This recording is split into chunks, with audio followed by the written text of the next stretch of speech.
Hey guys, welcome back to my channel. As you can see, I'm not in my normal setting. Because we've all gone back into lockdown, I thought I'd bring back my back to basic recipes for you. So here are a few really simple and easy recipes to follow using basic equipment and ingredients, and I hope you enjoy them.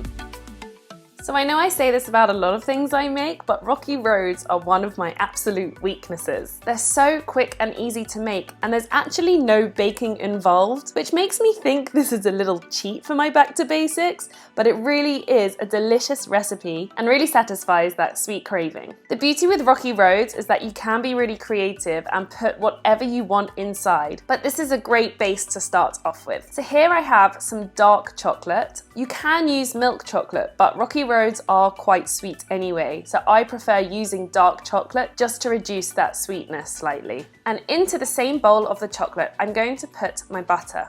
And I'm also going to add some golden syrup. Now, golden syrup is extremely sticky, so here's a little trick to help you get it out of the tin.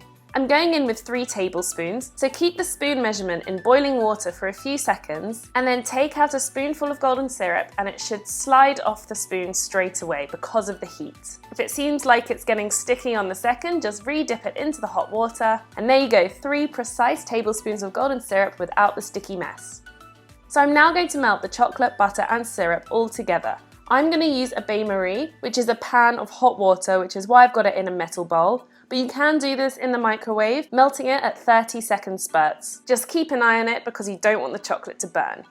Whilst I'm waiting for the chocolate and butter to melt together, I'm going to crush up my biscuits. So I'm going to use the end of a rolling pin and crush them up. I don't want crumbs exactly, I just want smaller pieces. Rocky roads are all about getting big chunks of goodness inside. Now, traditionally, rocky roads are made with quite a light biscuit, but I have an absolute obsession with Lotus biscuits, and so I'm going to be using them, but you can really use any biscuit you want. So I'm going to crush them up until I get a variation of sized pieces. I don't want them too big, but like I said, I don't want crumbs either, so somewhere in between.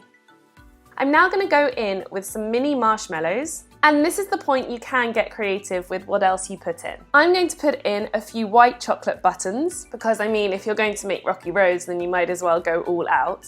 And I'm also going to add some raisins. Now, even though raisins are sweet, they do cut through the other sweetness and gives it another chewy texture, which I absolutely love. But you can add some nuts, you can add some glacé cherries or other dried fruits, or chopped up pieces of your favorite chocolate. But as long as you keep to the same measurements that I wrote at the beginning, then you can be as creative as you want. I'm just going to mix that all together, and I'm going to set it aside while I wait for the remaining chocolate and butter to melt into each other. But I'm just going to take out a couple of handfuls of this filling because I want this to go on top of the rocky road once I've mixed the chocolate in.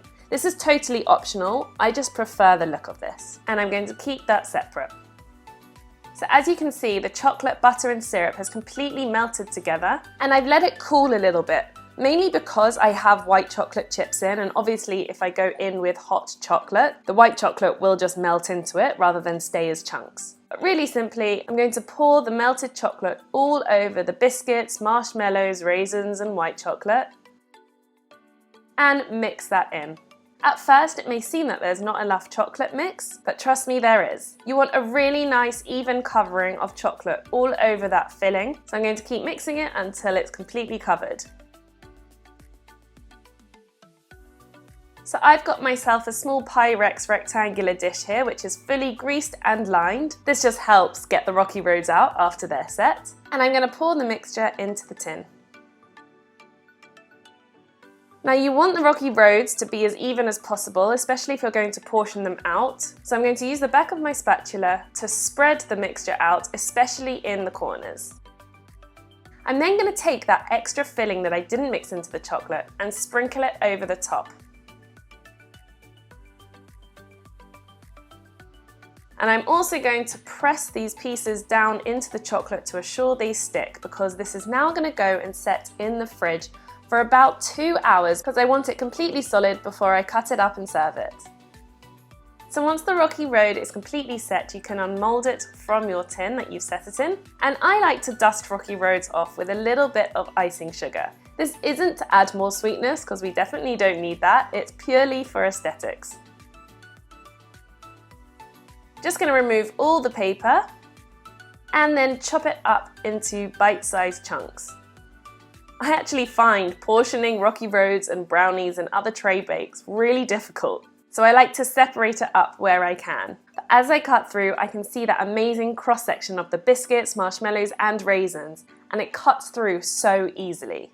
And there you have it, that is a rocky road. So simple, so yummy. Because it's not baked or has any really fresh ingredients such as eggs in, this lasts for ages. So what I like to do is keep it in an airtight container. If it's warm outside, you can keep it in the fridge. If it's not, it's fine outside, and enjoy it for as long as it lasts. Hope you enjoyed this video, and of course, as usual, please tag me at George's Cakes in your creations because I love seeing them. Thank you for watching, and we'll see you soon for more tutorials.